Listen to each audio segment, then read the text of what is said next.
Hey, salut à tous! Aujourd'hui on regarde Les Aventuriers du Rail au cœur de l'Afrique.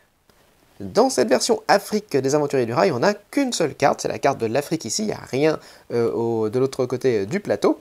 Donc attention, si vous n'avez pas le jeu de base, évidemment, vous devez aller acheter Les Aventuriers du Rail, soit la version États-Unis, soit la version Europe si vous voulez jouer avec cette extension, puisqu'il n'y a pas de carte wagon, ni de wagon dans la boîte. La seule chose qu'on a, ça va être les tickets de destination et une petite spécificité de cette carte, les cartes terrain. Alors, quelles sont les spécificités de cette carte? D'abord, elle se joue de 2 à 5 joueurs et vous allez prendre 45 wagons. Donc en général, on a 40 wagons sur les cartes des Aventuriers du Rail, donc un tout petit peu plus ici. Au début de la partie, vous allez piocher bien sûr vos cartes objectives. Sur cette carte, vous en piochez 4 et vous devez en garder au minimum 2. Et durant la partie, si vous faites cette action, vous en piocherez 4 et vous devrez en garder au minimum 1.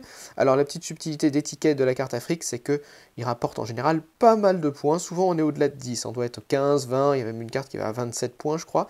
Il y a assez peu de cartes avec des petits points, donc ça c'est une petite spécificité, les objectifs sont quand même intéressants.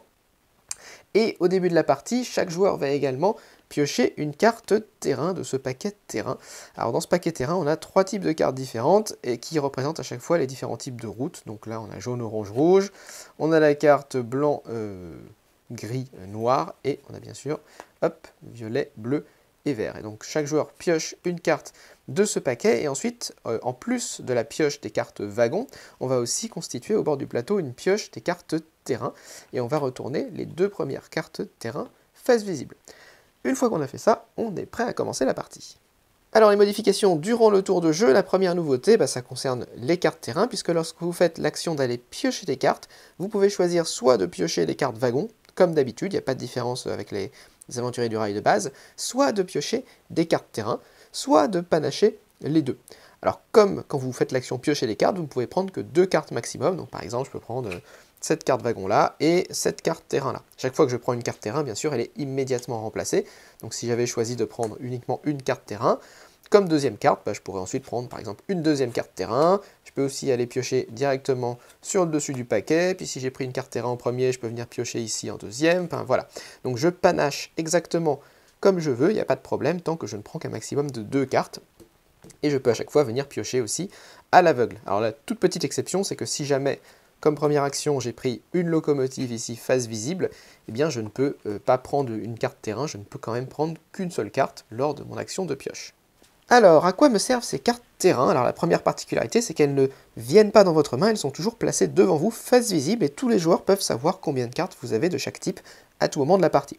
Alors, à quoi ça sert? Eh bien, imaginons que là, je veuille prendre la petite route qui est ici à 3 espaces violets, je joue 3 cartes violettes comme d'habitude, il n'y a pas de problème, je place mes wagons, et là, grâce à ces cartes terrain, je vais avoir la possibilité de doubler la valeur que va me rapporter cette route. Là, normalement, une route de 3 espaces, ça me rapporte 4 points, mais si je décide de jouer une carte terrain dont les couleurs correspondent à la route que je viens de jouer, je peux doubler la valeur de ma route, donc ça ne va plus faire 4 points, mais ça va me faire 8 points si je joue cette carte. Alors, attention, il y a quelques petites subtilités quand même. Déjà, si votre route fait 1, 2 ou 3 espaces, vous devez jouer une carte terrain, mais si votre route fait, comme ici par exemple, 4, 5 ou 6 espaces, donc si j'avais voulu prendre cette route-là avec 5 wagons, et bien dans ce cas-là, j'aurais pas dû jouer une carte, mais 2 cartes correspondant à la couleur de la route. Donc déjà, c'est un petit peu plus cher. Et en plus de ça, il y a quand même une condition qui va faire tout le sel de la partie, c'est que je n'ai le droit de dépenser des cartes de ce type que si aucun adversaire n'a davantage de cartes que moi de cette couleur. Par exemple, si je reprends et qu'on est comme ça, ici j'ai bien le plus de cartes de ce type que mon adversaire, donc tout va bien, je peux dépenser une carte pour doubler les points de ma ligne à 3. Par contre, si on avait été dans la situation inverse, donc là c'est les cartes de mon adversaire, si lui il avait eu 2 cartes de ce type et moi une seule carte de ce type, je n'aurais pas eu le droit de la jouer parce que un autre joueur, quel qu'il soit, a davantage de cartes que moi de ce type-là. Donc j'aurais pas pu doubler les points de ma ligne. Donc vous avez comme ça des blocages qui peuvent se faire entre les joueurs. Petite subtilité, vous pouvez aussi jouer des locomotives pour remplacer une carte terrain que vous n'avez pas. Donc là par exemple, si j'ai hop, je rajoute une locomotive et je peux la jouer comme une carte terrain, et dans ce cas-là, tout va bien, aucun joueur n'a davantage de cartes que moi, hein. Dans le cas d'égalité, c'est bon, vous pouvez jouer vos cartes, et dans ce cas-là, j'aurais pu jouer la locomotive pour remplacer une carte terrain et pour pouvoir doubler les points de cette ligne. Et bien sûr, les cartes terrain que vous utilisez pour doubler vos points sont défaussées, et donc il faudra aller retourner chercher de nouvelles cartes terrain dans la pioche. Et enfin, concernant les spécificités de la carte de manière globale, vous l'avez peut-être déjà remarqué, mais au niveau des couleurs, en fait, il y a des localisations géographiques très précises. C'est-à-dire que là, sur le bas du plateau, vous allez surtout avoir les oranges, les jaunes, les rouges qui sont très localisés ici. Il y en a un petit peu sur le haut du plateau, mais pas beaucoup. Les noirs et les blancs, ça va faire un petit peu toute la côte ouest ici. Et sur le centre du pays, vous allez, enfin du continent, vous allez avoir plutôt le violet, vert et bleu qui sont plutôt localisés ici. Et donc ça vous fait, en fait, quand vous prenez des cartes, les autres joueurs vont, en regardant un petit peu les cartes que vous piochez, vont pouvoir savoir un petit peu quels sont vos objectifs et quelles sont les zones du terrain que vous cherchez à récupérer. Et surtout, pour vous, il faut que vous mettiez en tête que finalement, si vous voulez faire une route entre, je sais pas, qui passe comme ça là, vous allez devoir utiliser beaucoup de cartes de la même couleur, donc il va falloir faire attention à vous diversifier un petit peu, parce que sinon vous allez très vite vous retrouver à court de cartes pour faire les chemins que vous voulez faire. Vous avez aussi deux autres petites spécificités. Alors comme dans beaucoup de cartes, on a les ferries ici. Les ferries, pour les, pour les compléter, il faut que vous jouiez des cartes locomotives. Donc là, il faut 2 cartes locomotives si je veux aller de Durban à Madagascar. Et puis 4 cartes de mon choix. Et petite subtilité, si vous avez certaines cartes qui vous demandent de relier une ville à Madagascar, eh bien vous pouvez relier la ville soit à cette zone de Madagascar, soit à la zone du bas ici de Madagascar, l'un ou l'autre. Dans les deux cas, c'est Madagascar et donc ça compte pour votre objectif. À la fin de la partie, on compte les points tout à fait normalement, on a juste la petite carte African Globetrotter, et pour la personne qui a validé le plus de destinations, ça lui fera 10 points supplémentaires.